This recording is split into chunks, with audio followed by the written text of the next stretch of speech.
پرانے زمانے کا ذکر ہے کہ ملک یونان میں ایک خوبصورت اور باوقار شہزادہ البرٹ رہتا تھا۔ اس کی اچھی عادتوں کی وجہ سے بادشاہ اس پر بہت مہربان تھا۔ شہزادہ البرٹ کی سوتیلی ماں کو بادشاہ کا شہزادے کی طرف جھکاؤ ایک آنکھ بھی نہ بھاتا تھا۔ اس نے شہزادہ البرٹ کی الٹی سیدھی شکایتیں لگا کر بادشاہ کو مجبور کر دیا کہ وہ شہزادہ البرٹ کو قتل کر دے۔ بادشاہ شہزادے کو قتل نہیں کرنا چاہتا تھا، چنانچہ بادشاہ نے شہزادہ البرٹ کو ایک خط دے کر اس کو اپنے دوست بادشاہ کے پاس روانہ کیا، جو شہزادہ البرٹ کے والد کے دوست تھے اور قریب کے ملک ہی میں بادشاہ تھے۔ شہزادہ البرٹ کو جو خط دیا گیا تھا، اس میں بادشاہ نے لکھا تھا کہ شہزادے کو موت کے گھاٹ اتار دیا جائے۔ شہزادہ البرٹ نے سوچا کہ اجنبی بادشاہ جب اس خط کو پڑھے گا تو اس کے ساتھ بہت مہربانی سے پیش آئے گا۔ اسے کیا معلوم کہ در حقیقت یہ خط اس کی موت کا پروانہ ہے۔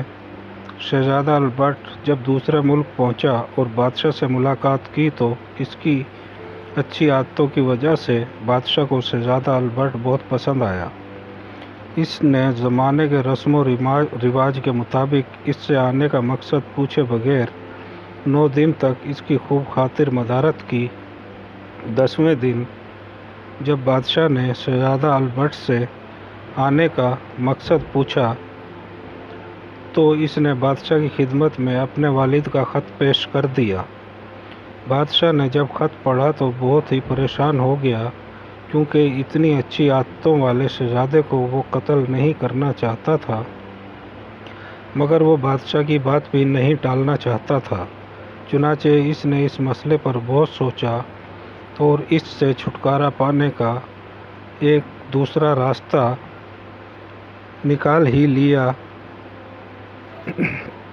بادشاہ کے ملک میں ایک بڑی مصیبت آئی ہوئی تھی، وہ یہ کہ ایک خوفناک بلا جس کا سر ببر شیر کی طرح بڑا تھا، اس کے جبڑے بہت خوفناک تھے، اس کے منہ سے شعلے نکلتے تھے، اس کا جسم ایک بکری کی طرح تھا اور اس کی دم ڈریگون یعنی اژدہا کی طرح تھی۔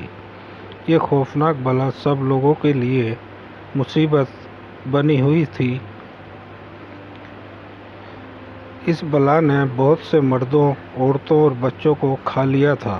چنانچہ بادشاہ نے شہزادے سے درخواست کی کہ اس خوفناک بلا کو مار ڈالے جو اس علاقے کے لیے عذاب بنی ہوئی ہے۔ یہ بہت ہی خطرناک کام تھا، مگر شہزادے نے اس کام کے کرنے سے انکار نہیں کیا۔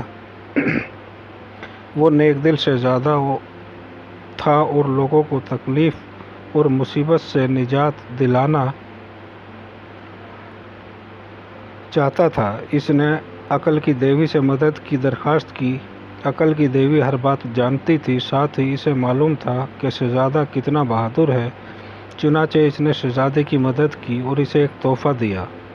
جب شہزادہ البرٹ نے تحفہ دیکھا تو وہ حیرت اور خوشی سے اچھل پڑا۔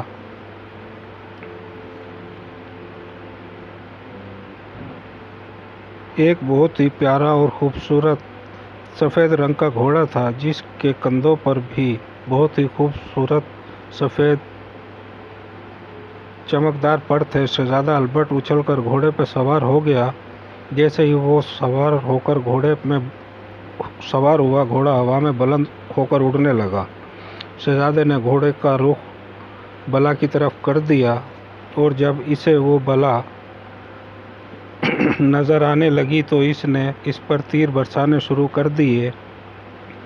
جب خوفناک بلا کو تیر لگے تو اس نے تکلیف سے چنگھاڑنا شروع کر دیا اور ساتھ ہی ساتھ اس کے منہ سے خوفناک شعلے نکلنے لگے اور اس نے اپنی دم زمین پر ماری تو اس کی وجہ سے زمین ہلنے لگی۔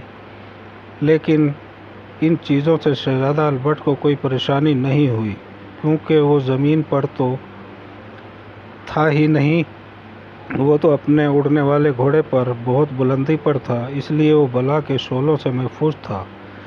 بلا نے بہت کوشش کی کہ شعلے شہزادہ البرٹ تک پہنچ جائیں، مگر وہ ناکام رہی اور شعلے بھی اس کے منہ میں بننا ختم ہو گئے تھے۔ کافی دیر تک شہزادہ تیر برساتا رہا، یہاں تک کہ بلا کے جسم میں درجنوں تیر گھس گئے۔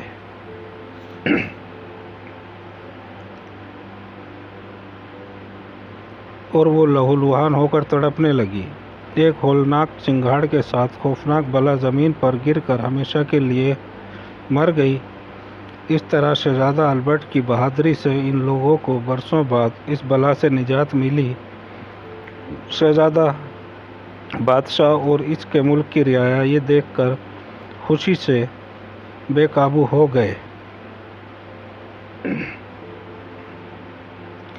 بلا سے چھٹکارا پانے پر ملک میں بہت خوشیاں منائی گئیں۔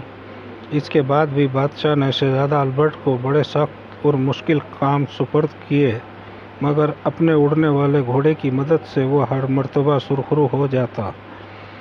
آخر بادشاہ نے شہزادہ البرٹ کو بہت سے تحفے اور انعامات سے نوازا اور اپنے ملک میں امن و سکون کے ساتھ رہنے کی اجازت دے دی۔ ہماری آنے والی اچھی ویڈیو دیکھتے رہیں اور ہمارے چینل کو سبسکرائب کریں اور کمنٹ کریں اور لائک کریں۔ شکریہ۔